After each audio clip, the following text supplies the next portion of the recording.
Uniform के साथ responsibility और करेज का एक perfect example DCP Rashmita Rao ma'am. आपके लिए विमेन एम्पावरमेंट का डेफिनेशन क्या है? Women empowerment is equal to financial independence. Financial independence is equal to women empowerment. अगर आप कल सिटी में कोई नया चेंज लाना चाहे तो वो सबसे पहला चेंज कौन सा होगा?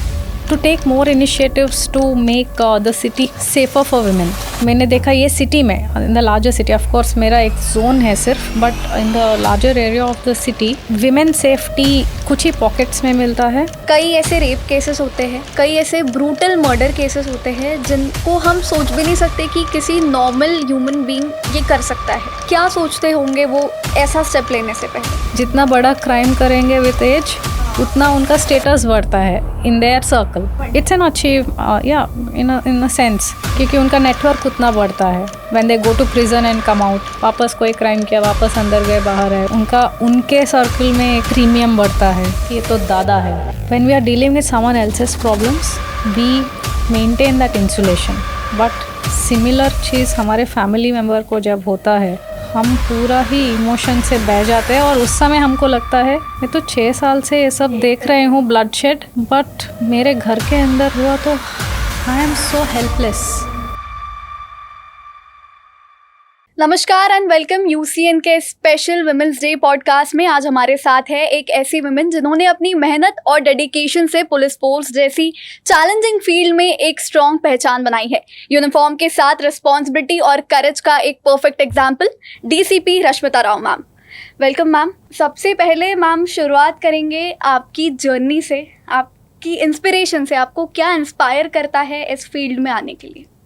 मैं IPS 2020 बैच की ऑफिसर हूँ. अभी मेरा 6 years ऑलमोस्ट कंप्लीट हो रहा है. So when I began my journey as a police officer, या उससे पहले, what motivated me was women and their rights and me taking on the responsibility to be a woman role model, to protect women around me. So Women's Day is therefore quite special to me because it's the women around me that have motivated me to take up this role. Ma'am आपके parents का क्या role रहा है आपकी इस पूरी journey में?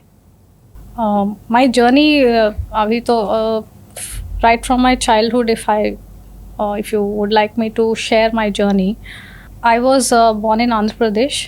So my parents are both doctors. They are experts in their respective fields. My father is an anesthetist and my mother is an ophthalmic surgeon. So वो खुद ही हार्ड वर्किंग थे. I've always seen them working, studying, working again, upgrading themselves, their skill sets, doing higher degrees of education. तो उसके लिए उन्होंने जो sacrifices किए towards their own growth and towards the growth of the family, that has always pushed me to be as dedicated to work as they were. तो कोई कम demanding job मेरे लिए unsatisfactory रहा. इससे पहले भी I have worked in a couple of other organizations and job profiles.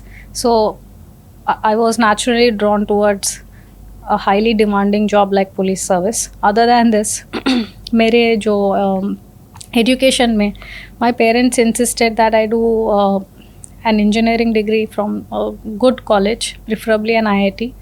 So they pushed me towards it while I was still in class 6. तो मेरा JEE का coaching भी at a very young age start हुआ and I worked hard towards IIT JEE. तो मेरा in the very first attempt I got selected in IIT Kanpur, जहाँ से मैंने BTech किया था. At that time I used to curse my parents कि मुझे ये क्यों force किया, why are they forcing their choices on me. At that time I was in love with literature as a school student.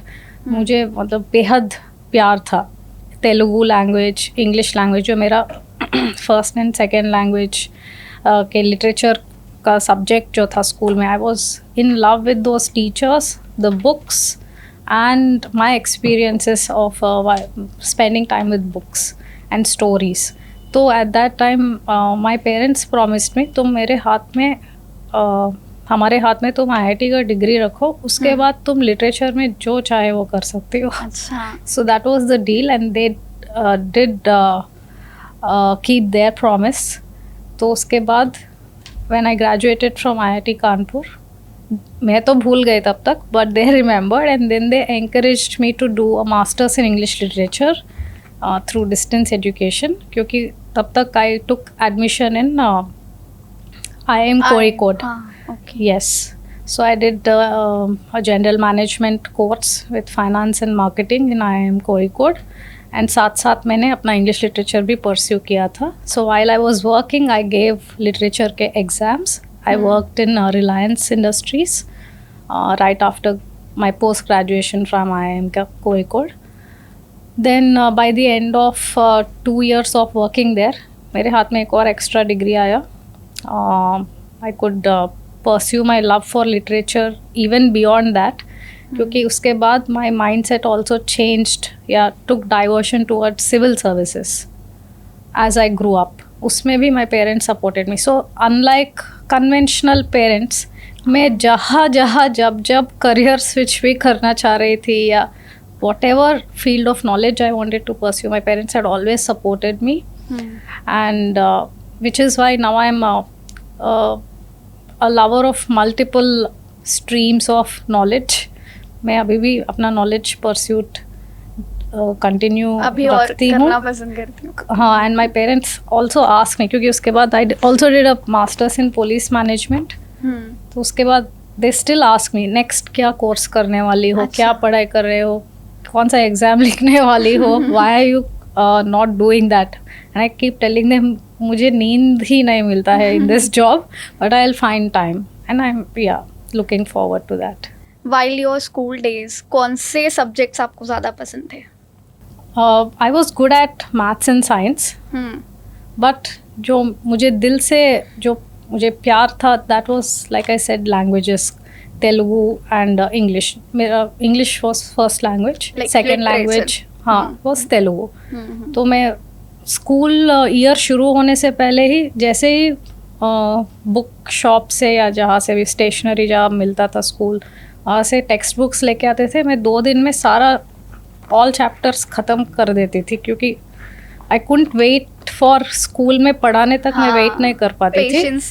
मैं सारा वो जो भी नॉन डिटेल पोएट्री का जितना भी चैप्टर्स है, ऑल प्रोज सब पढ़ लेती थी. और फिर I used to look forward to अब टीचर कैसे पढ़ाएंगे वो आई लॉर्ड इट. ओके, तो that's how enthusiastic I was. Ma'am, जब विमेन एम्पावरमेंट की बात होती है तो आपके लिए विमेन एम्पावरमेंट का डेफिनेशन क्या है? मेरे लिए it's very clear to me as of now at this stage. For me women empowerment is equal to financial independence. Financial independence is equal to women empowerment. It's that clean cut in my mind. क्योंकि इसके beyond, given that we live in a capitalist society run by patriarchal systems, if there is anything that can empower a woman, that is women empowerment. That is finances. Her own independence in financial decision making. चाहे वो पैसे कहाँ से भी ला रहे हो, that is subject to some kind of judgement. चाहे वो कहाँ से भी ला रहे हो, but the independence to decide where to spend it, how much she is spending on herself, how much she is investing in her own future, and if she is working woman, then is she investing in her own retirement, life after retirement? Is she saving enough for emergencies? Who is she leaving these decisions up to? It should be herself.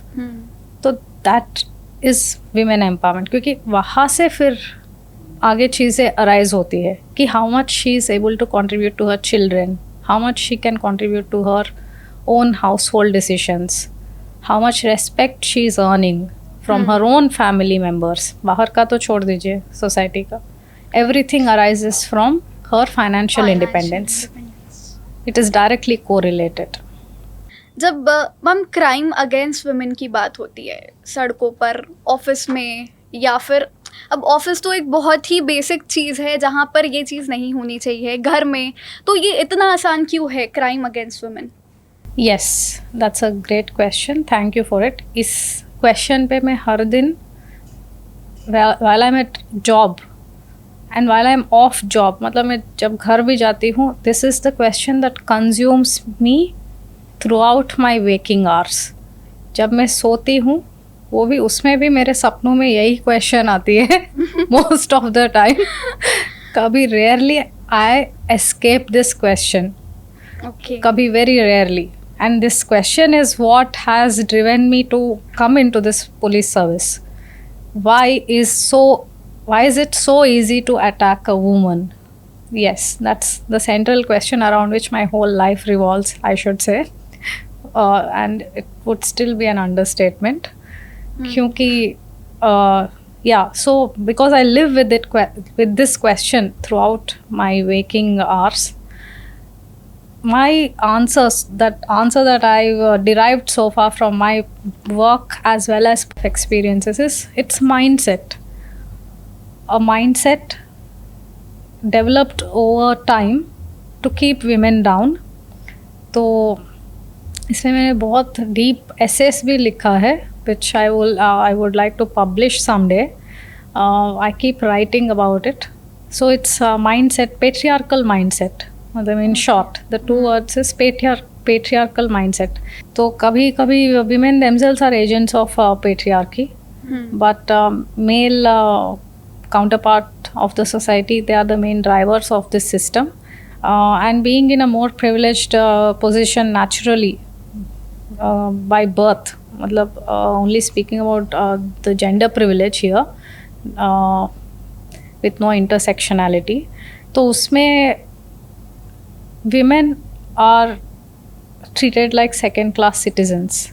चाहे कितना भी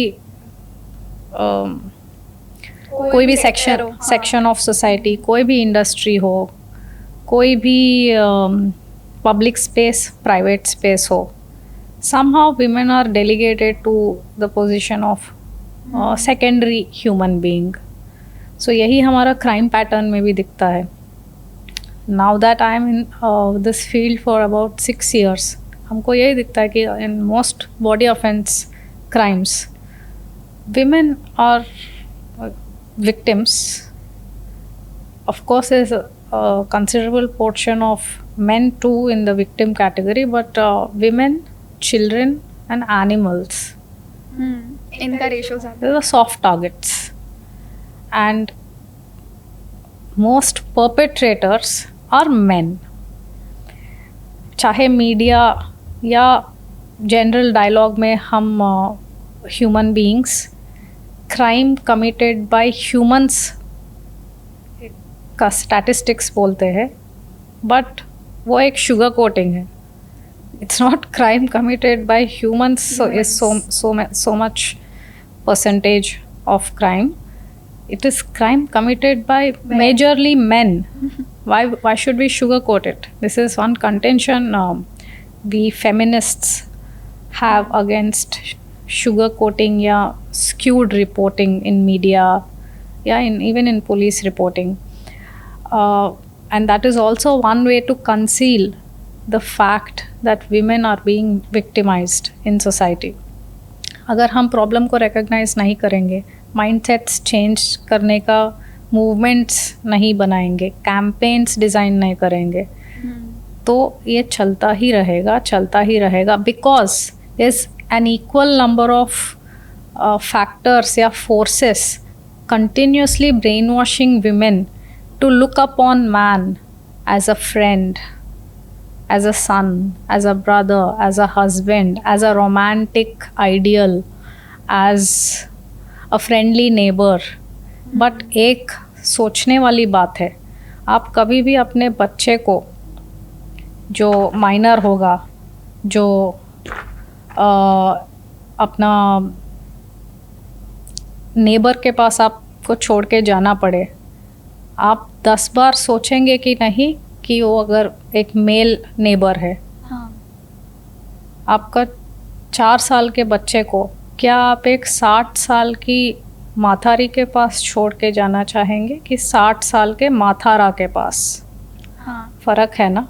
correct. या but somehow we don't talk about it enough. We take so many measures to keep ourselves safe and our children safe from known males. Unknown males का तो बहुत दूर की बात हो गई है. known males के कंपनी में भी हम उनको अनसुपरवाइज्ड छोड़ना नहीं चाहते हैं. Why is this happening? ऐसा तो नहीं कि वो क्रिमिनल है पहले से, but he is a potential perpetrator. Why? Because statistics. Buildup ही नहीं हुआ है. Yes, statistics say so. हम तो सदियों से रक्षाबंधन सेलिब्रेट कर रहे हैं. Did it change anything really? So these are the questions we need to recognize, at least on Women's Day, which comes once a year. So because we don't recognize these questions, ऐसे ही an example that I would like to cite, a proactive women's movement जो south Korea में हो रहा है, the 4B movement, where women have stopped participating in furthering patriarchy by not dating men, not marrying men, not engaging in sexual activities with men, and not giving birth to men. So that's a strong statement. But not everybody is brave enough to break the cycle and adopt such movements. But yes, India में भी काफ़ी empowered thinkers है जो धीरे धीरे ये questions raise कर रहे हैं. And every woman has experienced, before she touches the age of 18, some form of abuse, either from a known male या an unknown male. While she is going out, जैसे आपने बोला, public spaces में नहीं हुआ तो private space में नहीं हुआ तो public space. कहीं unfortunate females है जो जिनको दोनों space में झेलना पड़ता है कुछ ना कुछ. Some intrusion into their privacy, some threat from a male member जो उसके advances ये female child या woman ने ठुकराया होगा. Some form of stalking, some form of ये जो Bollywood style stalking जो sugar coated है again, ये तो सबको झेलना पड़ता है. I also experienced it while I was growing up. हर एक category of crime against women का कुछ ना कुछ मैंने फर्स्ट हैंड या सेकंड हैंड अभी तक तो लाइफ में टेस्ट किया ही है. और आई थिंक शायद आपने ही नहीं, मतलब मोस्ट ऑफ द वुमेन्स ने किया ही है. वही मैं बोल रही, फर्स्ट हैंड या सेकंड हैंड बिकॉज मैं नहीं की तो मेरे बहुत खास किसी ने जो फीमेल है उसने एक्सपीरियंस किया ही होगा.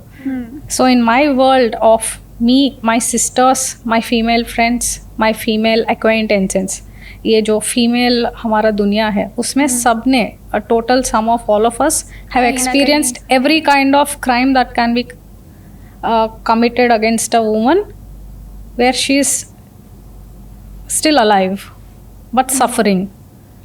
Yeah, because it's a world of trauma, है ना. ये जो गर्ल टॉक हम करते हैं जब हम मिलते हैं, a group of more than 2 women, then the trauma comes out. Correct. Either at home or at the workplace or while traveling between home and work. और when on vacation, मतलब कहीं पे भी कोई It's only about men. Yeah, it's only about it's only about men trying to traumatize women. Correct. तो but इसको कितना हम we laugh it away. Ultimately we laugh it away. मतलब we are not getting aggressive enough to fight against it, क्योंकि हमको इसी दुनिया के साथ चलना पड़ता है. ये normalize हो गया. Yeah, that's the perfect word for it. We laugh away mansplaining. We laugh away manspreading. जो फैल के बैठते हैं.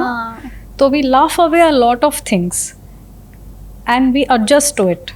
So my message to women is stop adjusting. Raise your voice. Simple है. Be the difficult woman. Be a threat to patriarchy. While you can, a lot of us can afford doing that.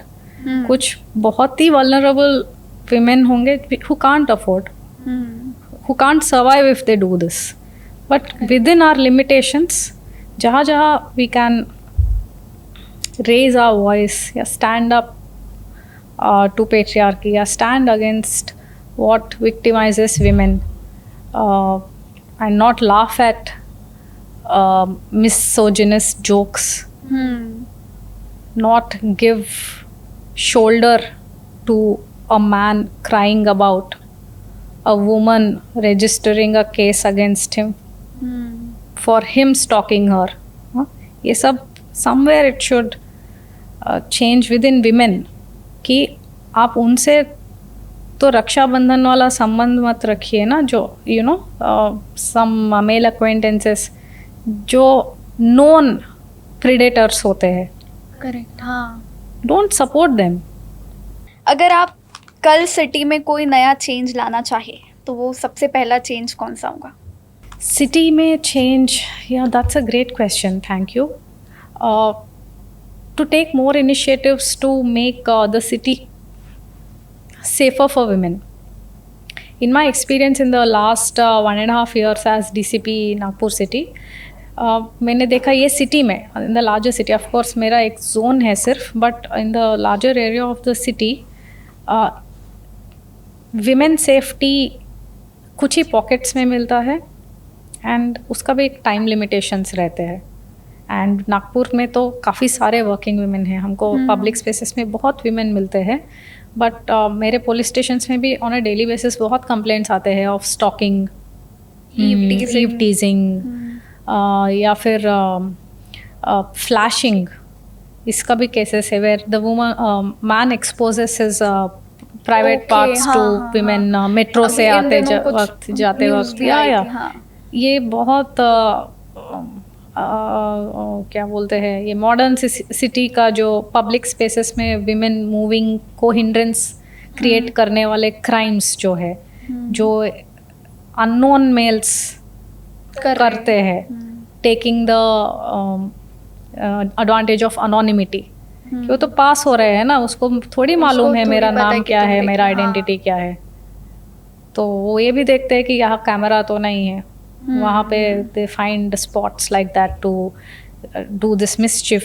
लेकिन for a woman it's quite traumatising. वो वापस वो रास्ते में जाने से डरती है, करेक्ट, वो वापस उस टाइम पे वहाँ से गुजरने से डरती है. It's quite traumatizing and who is going to repair her trauma?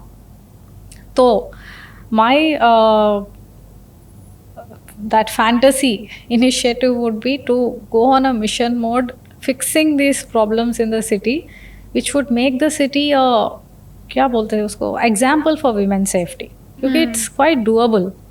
बस इंटरडिपार्टमेंटल वो इनिशिएटिव होना चाहिए, because there are so many women here who are working in important roles. जैसे मैं भी हूँ in police department, I am a DCP here. ऐसे ही म्यूनिसिपल कमिश्नरेट में भी there are women officers. But of course हमारा टारगेट्स, हमारा जो ऑब्जेक्टिव्स बहुत सारे होते हैं, उसमें कहीं ना कहीं women safety is not always highlighted. Yeah, we can't put all our energies all the time on this issue unless all forces come together. Ma'am, जैसे बाहर की कंट्रीज़ में देखा जाता है, कई ऐसी कंट्रीज़ है जहाँ पे विमेंस गर्ल्स रात को आराम से घूम पा रही है, लाइक रात को एज एन 2-3 बजे भी. और इंडिया में ये अभी तक क्यों नहीं हो पाया? क्या आपको ऐसा लगता है कि ये क्यों हम पीछे रह गए इस चीज़ के लिए? I think India may be the closest example for women's safety, at least the psychology of a woman feeling safe in a space beyond midnight. वो है मुंबई में experience होता है. That's the closest thing that comes to but why only one city? Western जो आपने example बताया. Yeah, because again वहाँ पे mindset है. It's a very work-oriented city. I worked in Mumbai city, so I know, I've lived that experience. I worked for many years in Mumbai city. As a civilian, मैंने Mumbai city में Reliance में काम किया था, and after that I worked in Reserve Bank of India as well. Okay. तो अलग अलग locations में मैं रह रही थी, and I used to commute for work public transport में यूज़ करती थी, different modes of that I used, and never except for some minor कहीं कैट कॉलिंग दूर से, but that was just a one off incident. तो in that span of 5-6 years never did I feel unsafe. Of course I was approached by unknown strangers to attack me in some way, but there was always help at hand. या फिर I never felt unsafe, at least, क्योंकि there was always helpful strangers also around. Mumbai का जो vibe है बहुत open है, वो अच्छा है, पॉजिटिव वाइब है. correct. Everybody comes to help and there is police everywhere also. There very good police persons that I have come into contact with who helped me whenever I felt like मैं अकेले तो नहीं face कर सकती हूँ. But yeah, overall I've never felt like a victim, helpless and without any recourse to justice. ऐसा कभी भी मुझे फील नहीं हुआ. And that's because again the culture of the place, जहाँ पे वर्क कल्चर अच्छा है, जहाँ पे पब्लिक को क्रिएटिव एक्टिविटीज़ में एंगेज करने के लिए मल्टीपल बहुत सी चीज़ें, हाँ, बहुत सारे चीज़ें हैं, जहाँ पे वर्क कल्चर मतलब hard work and dignity of labour, hard work को वैल्यू करना, बिजनेसेस में जो जितने भी एंगेज है, क्योंकि वहाँ पे जो फाइनेंशियल कैपिटल है तो एवरीबडी इज़ एंगेज. मतलब वहाँ पे क्या बोलते हो, fertile ground for work, ideas, innovation. तो अगर ह्यूमन एनर्जीज क्रिएटिवली चैनल किया जा रहा है तो जो क्रिमिनल एलिमेंट्स होते हैं उनका स्पेस कम हो जाता है. उनको बदमाशी करने का स्पेस, एटलीस्ट जो चिल्लर वाले जो रहते हैं, I am not talking about white collar criminals, वो सब नहीं, जो चिल्लर रोड पे बस टाइम पास करने के लिए रोड रोमियोस जैसे होते हैं, जो पब्लिक स्पेसेस को अनसेफ, जो बस खुद के मजे के लिए कर रहे होते हैं. यस, उनका मन का कीड़ा होता है. They can not tolerate a free woman walking the streets. तो उसको it's a form of violence that उनको कैट कॉलिंग करना, उनको स्टॉकिंग करना, उनको मोलेस्ट करना, उनका दुपट्टा खींचना, उनको अनवेलकम जेस्चर्स दिखाना, ये सब because they can not tolerate the idea of a woman walking freely and minding her own business, standing on her own 2 feet. ये जो आपने बोला क्रिमिनल साइकोलॉजी, तो ये जो कीड़े रहते हैं उनको ये सब से इंडाइजेशन होता है, या तो दे परपेट्रेट दीज फॉर्म्स ऑफ वायलेंस. जो घर पे जिसको कंप्लेंट करते तो बोलते हैं कि इग्नोर इट, इसके लिए स्टेशन क्यों जाना है. वही लोग हैं जो बाहर जाके ये हरकतें करते हैं. हाँ नहीं, मतलब no it's not taken as seriously. ये लोग नहीं करते होंगे, बट वो अननोन होंगे, बट वो तो छोटी सी चीज है ना. Women are expected to absorb it. Normalize कर दो. Yeah, इसको normalize किया जाता है. But in a nation where this is taken very seriously, या in a setup, या in a city, जैसे आपने मेरे से पूछा ना, what is your fantasy? So I would make it a crime with a very hard punishment if this happens on a street. It should be taken very seriously. Somehow in our society we don't take it as seriously because these things mostly happen to women. Minor population होगा जो male is doing it to male, cat calling या जो भी, quite minor population होगा. At least in my police stations it's hardly reported where a above 18 male is cat calling another above 18 male. अभी तक तो I haven't come across it. But of course there are cases where males are perpetrating violence against minor male children जो vulnerable होते हैं. हमने चर्चाओं में सुना है कि आपको मैम ना बोलते हुए लोग सर कहकर बुलाते हैं. क्या रीज़न है मैम आपका, इस चीज़ का क्या रीज़न है? Maybe because I'm in a male dominated service, so जैसे लॉर्ड शिवा अर्धनारीश्वर होके जैसे प्रकट होते हैं लोगों के कॉन्शियसनेस में, may be they can see a balance of gender treatment in me. So they call me both. ऐसा नहीं है कि only madam. तो ये सर कहने की शुरुआत कैसे हुई? जैसे prime minister Indira Gandhi madam को भी मैडम सर बोलते थे. Correct. I think it's similar to that. Maybe it naturally comes out of people. किसी ने तो शुरू किया एंड इट जस्ट स्प्रेड. आप इस इतने डिमांडिंग जॉब में हो तो आप अपनी पर्सनल और प्रोफेशनल लाइफ को किस तरह बैलेंस करते हो? या that's a great question. So जब मैं सिविलियन थी, when I was a working woman, I used to believe, जो दुनिया में एक कॉन्सेप्ट रहता है वर्क लाइफ बैलेंस, मैं भी उसकी बिलीवर रहती थी. मुझे लगता था work is work, life is life. दोनों को सेपरेट रखने का जो हर एक प्रोफेशनल का एक प्रयास रहता है कि घर पे काम मत लेके आओ और काम पे घर के इश्यूज मत लेके जाओ. करेक्ट. हाँ. I also used to subscribe to that belief while I was a civilian professional. But once I started working in police, I evolved my own concept. क्योंकि in police service, especially as a woman, it's very hard to separate the two. Because as a woman, I bring empathetic policing to my work. And my work also seeps into how my personality is at home in terms of my discipline, क्योंकि my training doesn't go out of me when I go home. I am as disciplined at home, I am as focused, and I have to attend to emergencies. मैं घर जाके switch off नहीं हो सकती हूँ. So I adapted to that need जो my work demanded, या फिर my new life as a police woman with a family demanded. Correct. So that concept is work-life blend. That's also because police में as I'm growing, I'm still growing. मेरा अभी 6th year of service चालू है. Okay. Community policing is very important to me personally. मेरे 2 आँखें, एक crime control है तो दूसरा community policing. This is what I believe as of now, specially since my experience in field. इससे पहले मैं SDPO भंडारा थी, अभी DCP Zone 4 नागपुर सिटी. सो अभी लगातार फील्ड में काम करते करते these two are like 2 eyes: crime control, crime prevention, and community policing. So I can't see myself as separate from the society I'm working towards.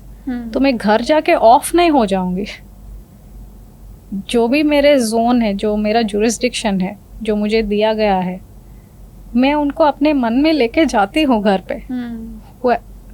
Not just those who I work with in police department, but the larger society I'm serving.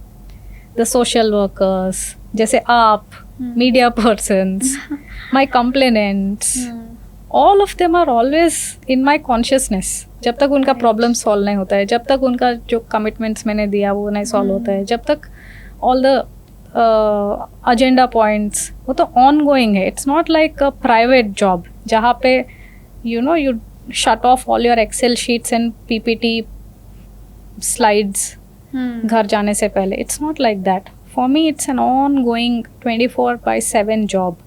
So I believe in work-life blend. इसका मतलब है मैं घर पे भी same हूँ, काम पे भी सेम हूँ. जस्ट एक ही डिफरेंस होता है, घर पे मैं सिविल ड्रेस पहनती हूँ, काम पे यूनिफॉर्म पहनती हूँ, but I am always working and I am always available to my family also when they need me.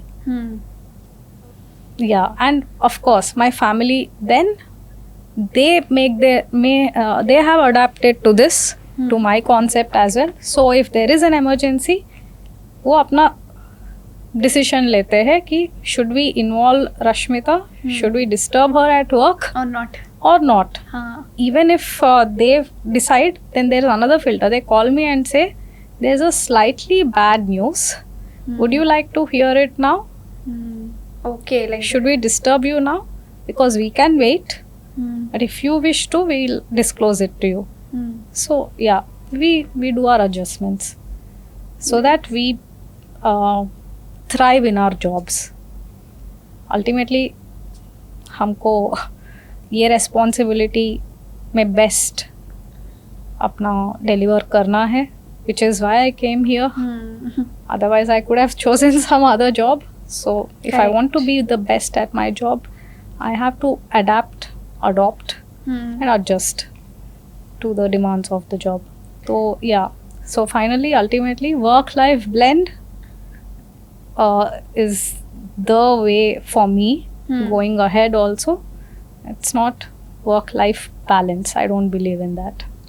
Ma'am मुझे क्रिमिनल साइकोलॉजी पे आपसे ये सवाल करना था कि कई ऐसे रेप केसेस होते हैं, कई ऐसे ब्रूटल मर्डर केसेस होते हैं जिनको हम सोच भी नहीं सकते कि किसी नॉर्मल ह्यूमन बीइंग ये कर सकता है. तो क्या सोचते होंगे वो ऐसा स्टेप लेने से पहले? क्या आइडियोलॉजी रहती होगी उनकी? ब्रूटल किलिंग्स या गैंग वॉर्स या रिवेंज किलिंग्स, ये सब जो कैटेगरी ऑफ हीनस क्राइम्स होते हैं, where I am talking other than sexual assault, जो planned, prepared, intentional killings where a man's life ends. तो उसके पीछे थोड़ा अलग क्रिमिनल साइकोलॉजी होता है. और जो प्रोवोकेशन पे करते हैं, जैसे रोड रेज, जैसे ड्रंक एंड फाइट्स, उसका थोड़ा अलग है. And then sexual assaults, that's a total different. It's totally intentional, but it's got a different psychology behind it, which is driven by misogyny. So ये brutal killings जो prepared planned होते हैं mostly between man and man, ये wealth driven, power driven, and also इसमें जो participants होते हैं ये mostly criminal neighborhoods में परवरिश हुए जो लोग होते, जो बचपन से ही वेपन हैंडल कर रहे हैं. जुवेनाइल क्रिमिनल्स से लेके they have their own outlaw जो है, दे आर आउटलॉस, ये नॉर्मल है. दे हैव देयर ओन, मतलब बचपन से ही rationalisation of living outside the law of the land. तो उनका ग्रेजुएशन, पोस्ट ग्रेजुएशन उनका खुद का होता है कि वो जितना बड़ा क्राइम करेंगे विद एज, उतना उनका स्टेटस बढ़ता है इन देयर सर्कल. ओके. जितने बार जेल जाके बाहर आते हैं, मतलब इट्स एन अचीव, या इन अ सेंस, क्योंकि उनका नेटवर्क उतना बढ़ता है. When they go to prison and come out, वापस कोई क्राइम किया, वापस अंदर गए, बाहर आए, उनका नेटवर्क बढ़ता है. उनके सर्कल में एक प्रीमियम बढ़ता है कि ये तो दादा है, इतने बार अंदर जाके आया है. सो उनका साइकोलॉजी वो काफ़ी डिफरेंट है. उनका जो क्रिमिनल नेटवर्क में जो एक साइकोलॉजी, उनका खुद का एक सब कल्चर है, बेसिकली क्रिमिनल सब कल्चर. तो they operate on that level of psychology. फिर जैसे जैसे वो उस क्रिमिनल हायरार्की में बड़ा होते जाते हैं, तो उनका भी थ्रेट्स बढ़ते हैं, टाइप ऑफ क्राइम चेंज होता है. वाइट कॉलर क्रिमिनल्स में कन्वर्ट होते हैं, बॉडी ऑफेंस से प्रॉपर्टी ऑफेंसेस में ग्रेजुएट होते हैं, ऑफिसेस बना के वहाँ बैठते हैं और उनके नीचे गूंस रखते हैं जो लैंड कब्जा में मसल पावर दिखाएंगे. ऐसे they operate in that sphere. And दूसरा जो प्रोवोक्ड ऑन द स्पॉट, जो प्रोवोकेशन होके जो क्राइम्स करते हैं, दैट्स अगेन जो कल्चरल डिग्रेडेशन है हमारा, कि पेशेंस नहीं है किसी के पास. रोड रेज जैसे होता है, ट्रैफिक सिग्नल में भी अगर किसी ने हल्का सा किसी दूसरे का गाड़ी को स्क्रैच किया, तो भी वो बहुत आउट ऑफ प्रोपोर्शन फाइट्स होते हैं आजकल. So there is no patience या empathy, sympathy towards the fellow human being. अगर किसी ने दूसरे का एक्सीडेंट भी करके चला गया, आजकल not everybody has this instinct कि मैं अपने गाड़ी में उसको बिठा के हॉस्पिटल लेके जाऊंगा. अ lot of people pass by saying नहीं, मुझे नहीं पढ़ना है इसमें. यस. सो गुड सैमारिटन्स की कमी है, क्योंकि ओवरऑल हमारे जो मॉरल फैब्रिक है वो थोड़ा डैमेज हुआ है because of whatever the modern urgency to self preserve. मतलब मैं अपना ही देखूंगी, दूसरा का मैं क्यों देखूं? What is the reward? मैं क्यों इस प्रॉब्लम में पड़ूं? यस, मैं मेरा नुकसान होगा अगर मैं किसी को हेल्प करने जाऊंगा, मेरा नुकसान होगा. सो दिस सोसाइटल थोड़ा क्या बोलते हैं डाउनग्रेडिंग हुआ है मॉरल फैब्रिक डैमेज होने के कारण से, आई बिलीव. तो इसके लिए वही अपना moral values basically media, parenting, schools, इसमें इस पे ज़्यादा फोकस देना चाहिए. बट अगेन जो डेलिटीरियस फैक्टर्स है सोशल मीडिया, उसने तो अटेंशन स्पैन बहुत कम कर दिया लोगों का, पेशेंस बहुत कम हो गया है, पेशेंस कम कर दिया. एंड रिलेटेड एस्पेक्ट्स है, पेशेंस और अटेंशन कम है तो फिर एम्पैथी सिंपैथी का कोई फाउंडेशन ही नहीं है फिर. करेक्ट.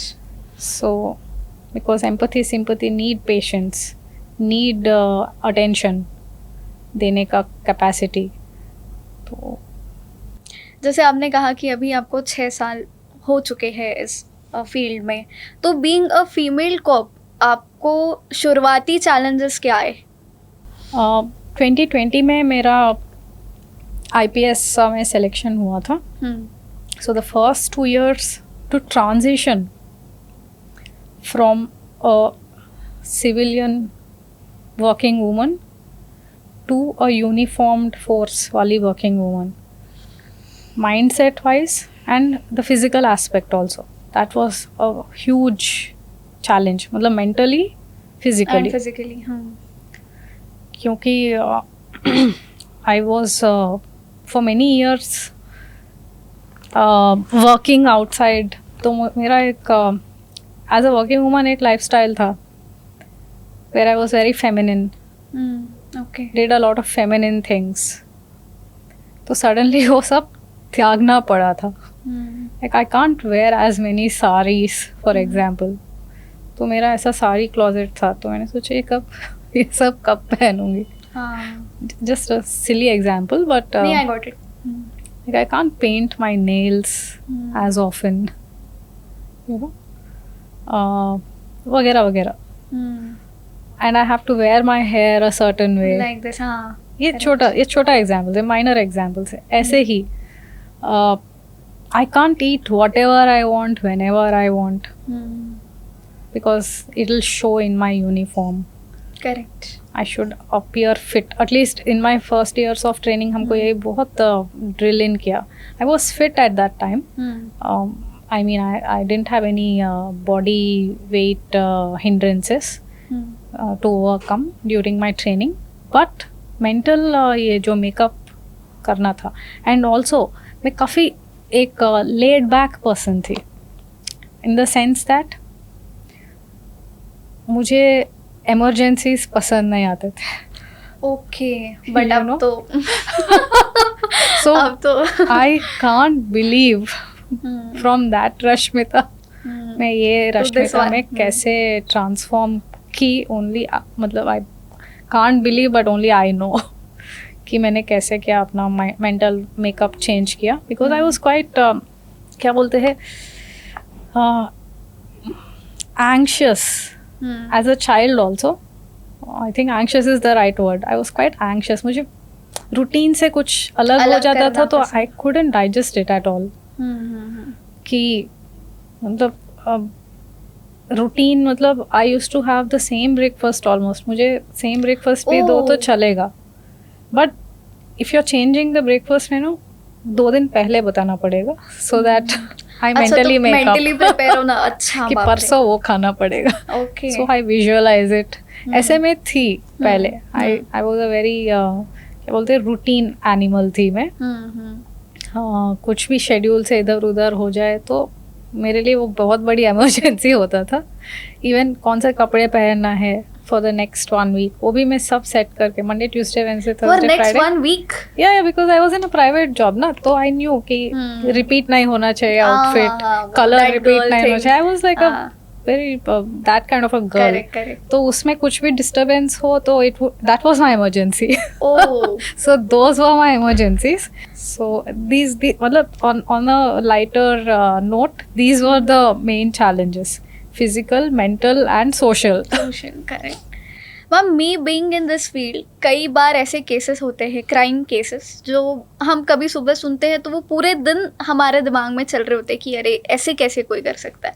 तो अब आप तो इन चीज़ों को इतना क्लोजली हैंडल करते हो, तो आपको भी कहीं ना कहीं तो वो चीज़ें दिमाग में चलती ही होंगी, तो आप इनसे बाहर निकलने के लिए क्या करते हैं? ये चलते हैं but at a very intellectual level चलते हैं, बिकॉज हम इंसुलेट होते हैं because of working in this profession and continuously being bombarded by क्या बोलते हैं socially outlier situations. काफ़ी ऐसे crimes होते हैं ना कि क्या weird चीज़ किया है आदमी ने, ये क्या भयंकर चीज़ किया. तो and we are continuously bombarded, especially in city policing.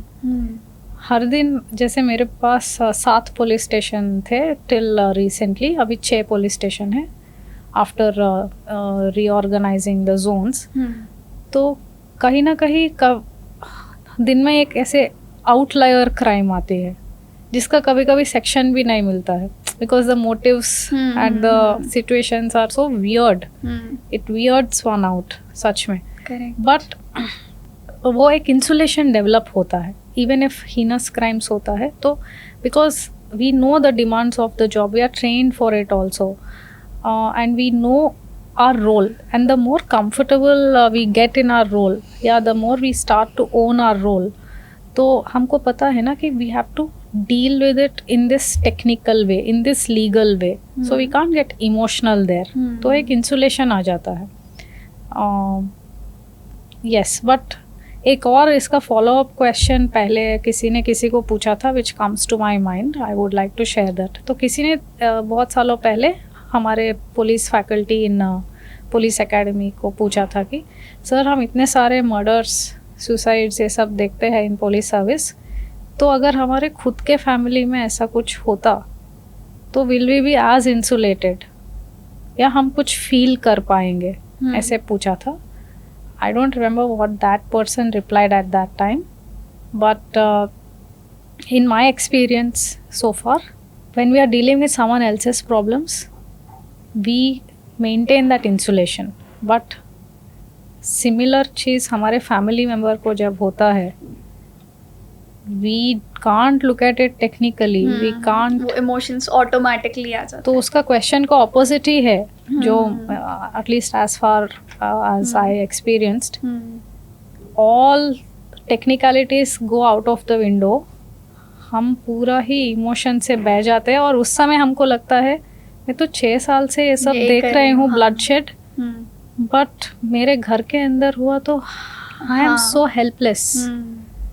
Yeah, so that difference is there. अगर आप इस फील्ड में नहीं होते तो कौन सी फील्ड में रहना पसंद करते हैं अभी? अच्छा, पहले like I said, I transitioned from finance sector to policing. Correct. Either I would go back to it because RBI had been a great place as an organization for me. It was equal amounts of comfortable and stimulating, and also I'm so grateful to that organization because it has been the launch pad for me to launch into my fantasy job of a police officer. तो eternally grateful. तो या तो वहाँ जाऊँगी, but there's also a reason why I did not continue there. Because police job जितना thrilling, adventurous and ever unpredictable, जैसा job से कोई और alternative सोचना बहुत tough है. But I would say I would probably be an entrepreneur, या आजकल influencer zone में भी entrepreneurs बनते हैं, because I have so many ideas to share with the world. I read and write a lot, so I would maybe in that area कुछ reading, writing related, book publishing, influencer zone में मैं कुछ करती, and literature या literature and other the creative space में मैं कुछ explore करती, या also I have some ideas. मेरे फ्रेंड्स काफ़ी है जो स्टार्टअप्स में हैं, so taking inspiration from them, maybe अपना आइडिया को कुछ ऐसे as an employment generating initiative कुछ करती. सो दैट जोन, मतलब I would be my own boss. Okay, हाँ. That's what I mean. One book that everyone should read. My favourite books बहुत सारे हैं, उसमें टू एवरी गर्ल और woman I would recommend reading Sylvia Plath's The Bell Jar, especially for working women who just started out, जैसे आप है. And all of Jane Austen's works, that's a start to. Jane Austen के books ऐसे है, Sense and Sensibility, Emma, Pride and Prejudice, Persuasion, ये सब books ऐसे है जो बाहर से ऐसा लगता है कि इसमें एम्पावर्ड वीमेन नहीं है, but all the stories are about women empowerment, and every woman who reads it will recognise it. इसका मेरा मतलब पक्का यकीन है. And as a student of literature, one of my favourite works is Nabokov's Lolita. अच्छा. To read. Of course, it's about pedophilia, which is quite disturbing, the subject. But as a work of literature, it's a great read. And ऐसे ही Flaubert का Madame Bovary, that's one of my favorite works. D.H. Lawrence का Lady Chatterley's Lover, I read it multiple times. And Thomas Hardy's Tess of the D'Urbervilles. ऐसे काफ़ी सारे मेरे favourite works है.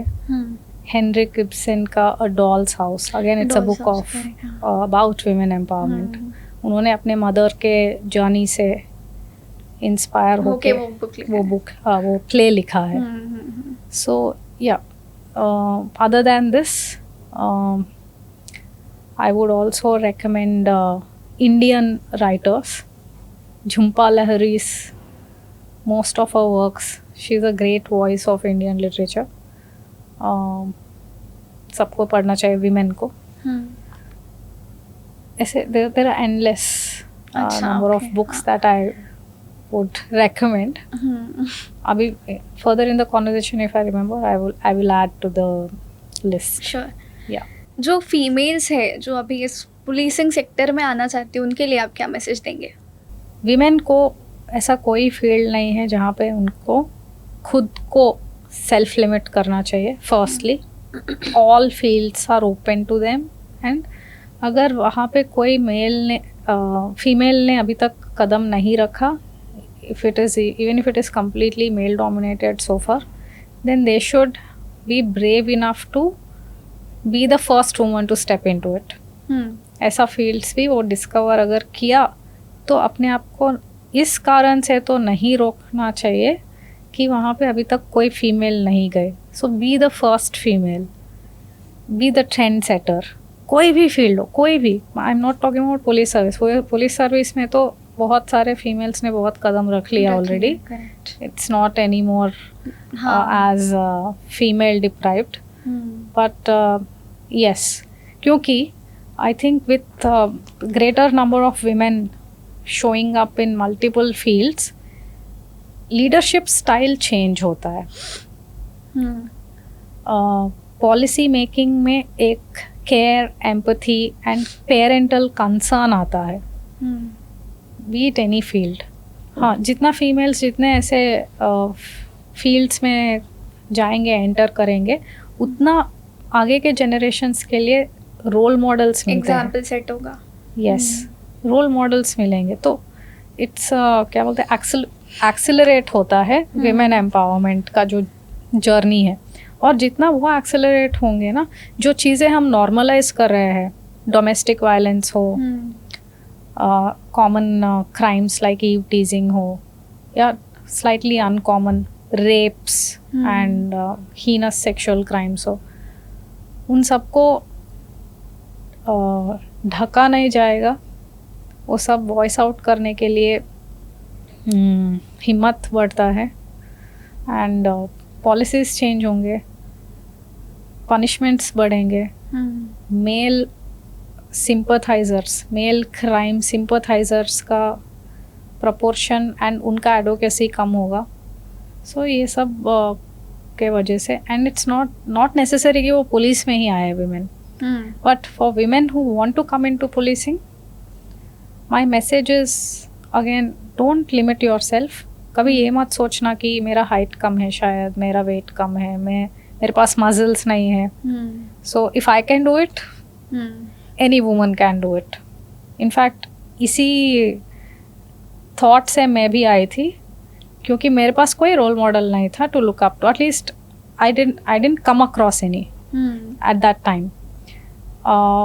तो मुझे भी ये डाउट्स आए थे while I was filling out forms, जहाँ पे मुझे लिस्ट ऑफ सर्विसेज में से चूज़ करना था कि which service I wish to go to.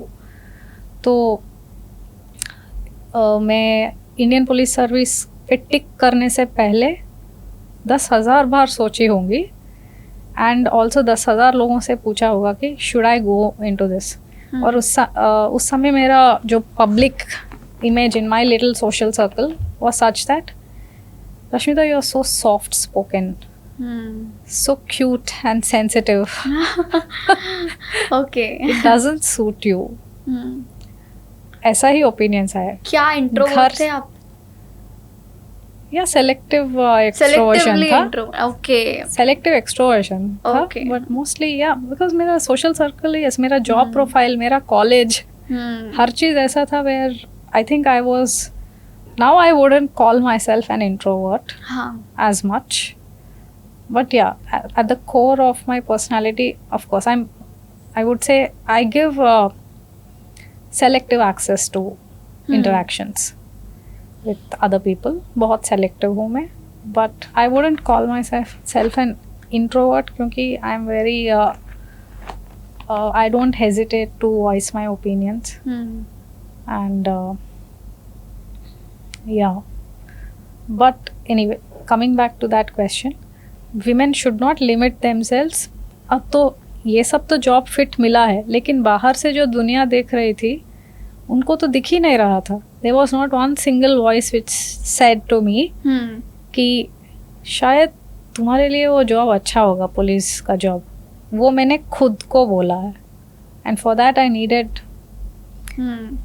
those number of years of self-exploration and maturity, my own journey.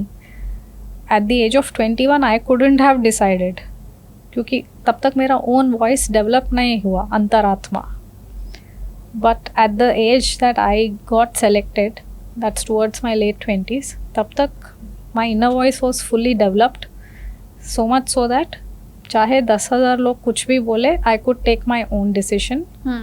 And so that's the second part of advice, that women should not rush themselves, क्योंकि society ने कुछ deadlines रखा है, एक timeline रखा है कि ये एज पे शादी हो जाना चाहिए, ये एज पे चाइल्ड बर्थ हो जाना, ये एज पे सेटल हो जाओ. No, that's all bullshit. You, every individual and हर जर्नी इज यूनिक. आप किसी और का टाइमलाइन से मत जाओ, आप किसी और का टाइमलाइन से आपके पीयर ग्रुप में भी कंपेयर मत करो, कृपया करून. Because if you do that, that is damaging your self. आप एक यूनिक इंडिविजुअल है, आपको यूनिक फिंगरप्रिंट्स दिया है भगवान ने. आप उस यूनिकनेस का और भी एस्पेक्ट्स है कि your unique footprint that you leave on the earth, and your unique voice which needs to be expressed, ताकि आपका भी भला हो. Just don't go with the crowd. Crowd and those voices, the stereotypes. So yeah, and it's very oppressive. काफी लोग, ये बहुत ही hard deadlines है. 25, 26, 27, मतलब शेल्फ लाइफ है वुमन का. दैट्स जस्ट अ, मतलब बहुत ही ऑप्रेसिव प्रोपेगेंडा है. And women are still following it. Women from my generation, Gen Z, they are all pressurized into it.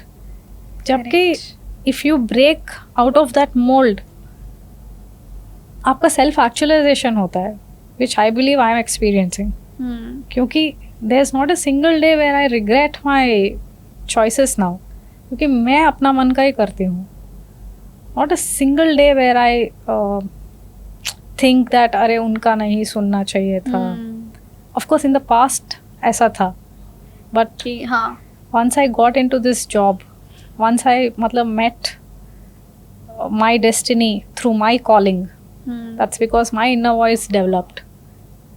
अगर मैं कहीं और सेटल हो जाती, किसी और का सुनने का आदत बना लेती, चाहे वो हस्बैंड हो या कोई और हो, you know, तो मैं कभी ये जर्नी में इधर आती नहीं. ये पॉडकास्ट में ऐसे बैठ के मेरा मन का बताती नहीं. किसी को मेरा मैसेज सुनने का कोई मेरा महत्व नहीं होती.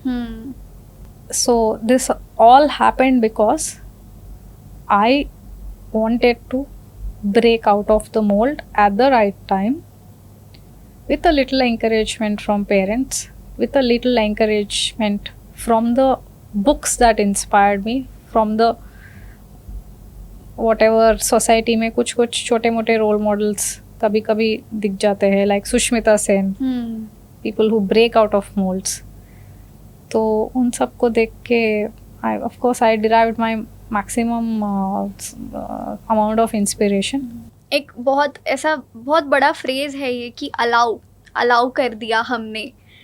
सो क्यों, मतलब हु आर यू, आप कैसे, मतलब आप कौन है, मतलब पेरेंट्स को छोड़कर अगर देखा जाए तो ये फ्रेज होता है कि हाँ हम तो अलाउ करते हैं.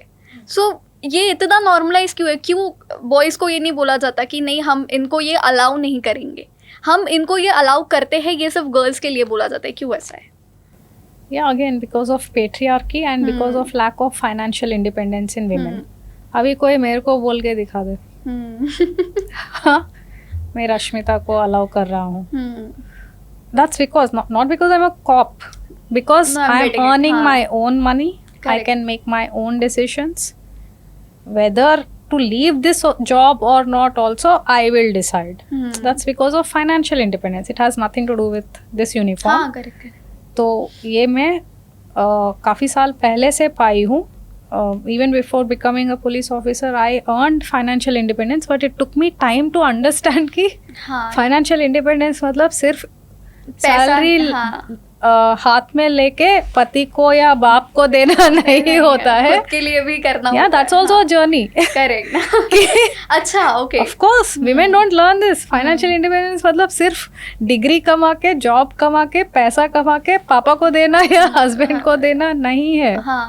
I think you should highlight this. बिल्कुल. Financial independence is not earning and giving the custody of your income to a male member. Sorry, it is not that. Financial independence मतलब आप पैसा कहाँ से भी लेके आओ. That's what I'm stressing on. Correct. I'm not questioning the job or the source of income. आप पैसा कहाँ से भी लेके आओ as a woman, but where are you investing it? Who's deciding where to spend it? And how much are you saving for the future? ये सब decisions आपका होना चाहिए. पैसा कहाँ से भी आने दो. मतलब that is a different question कि पैसा कहाँ से आ रहा है, तुम्हारा क्या income source है, taxes pay कर रहे हो कि नहीं. That's a different topic of conversation. And I think that is the definition of freedom also. Yeah, freedom is आपका पैसा जहाँ से भी आ रहा है, which is a different topic of conversation. आपका हक उस पे कितना आप जता रहे हो. Only then you're financially independent. Not because आपने 4 डिग्री कमाया, फिर बहुत हाई फ्लाइंग जॉब में हो, बट आपका सारा फाइनेंशियल डिसीजंस आपके हस्बैंड या ब्रदर या फादर या सम मेल गार्डियन के हाथ में आपने छोड़ दिया. Then you are as badly positioned as a woman with no sources of income. So ma'am, now it's time to rapid fire round. Are you ready? Oh, what? One word to describe police force. Challenging. Teamwork or solo? Both. Field work or desk work? Field work. On your day off, staying in or going out? staying in Oh, WhatsApp or Instagram? Instagram. Sweet or spicy? Spicy. One thing that you secretly judge about people. I judge if someone is a misogynist or not. Male और female, उनके बातों से मैं सबसे पहले ये जानने की आई डिटेक्ट की आर दे अ फेमिनिस्ट और are they a misogynist. Oh, your guilty pleasure. Crime shows, crime TV, crime, true crime stories, podcasts. I'm a crime buff, though, which is also why I cannot separate myself from thinking about criminals and crime when I'm at home. Oh. I'm an addict. Work mantra in one word. Work-life blend. That's one word for me. But work mantra is work is family. Ma'am, आप जाते जाते क्या message देंगे आज की जो phrase है Gen Zs को, फीमेल्स को आप क्या मैसेज देंगे, जेनजी फीमेल्स को? Of course Gen Z females, Gen Z girls जो है उनसे बहुत कुछ सीखने को मुझे भी मिलता है through every interaction I have with them. But I would also say that keep away from trad wife trend, जो hashtag trad wife, traditional wife trend जो चलता है कि settle young with rich man, he will take care of you वाला एक trend which I commonly find on Instagram. Please stay away from it. As a millennial, I'm advising you. वो ज़्यादा दिन चलने नहीं वाला है, and when you come out of that illusion, then you will come out bad. So that's one. Social media related only. And otherwise, overall, I would say as women, be there for each other. Don't look at each other like toxic competition, because if you adjust each other's crowns, then both of you will thrive, and there's enough space for all women to thrive in any field. सिर्फ एक ही जीतेगी दूसरे हारेगी ये mentality छोड़ दीजिए. Don't be jealous of each other success, be there for each other, क्योंकि एक का success will somehow positively affect दूसरे फीमेल का success in the current environment where male dominated fields बहुत सारे हैं, including mine, that is police force. जितने भी फीमेल्स मेरे पहले आके एज रोल मॉडल्स बहुत अच्छा काम किया है, जिसके वजह से I am thriving right now because of the legacy they left in police service. चाहे किरण बेदी हो या फिर अपने महाराष्ट्र काडर में जितने भी ऑफिसर्स ने बहुत अच्छा काम किया, female officers, because of the example they set. जैसे अभी हमारे outgoing DGP ma'am Rashmi Shukla ma'am हो, because of the examples they set we are getting respect, and because of the example we set the future Gen Z के बच्चे भी would get a great platform of reception in police service. I say it applies to all other fields, so don't be jealous of each other, and maybe be strong women, and maybe support strong women, maybe raise strong women. That's my final message. तो ये थी हमारी Rashmita ma'am के साथ conversation, and happy women's day to all the womens watching this podcast.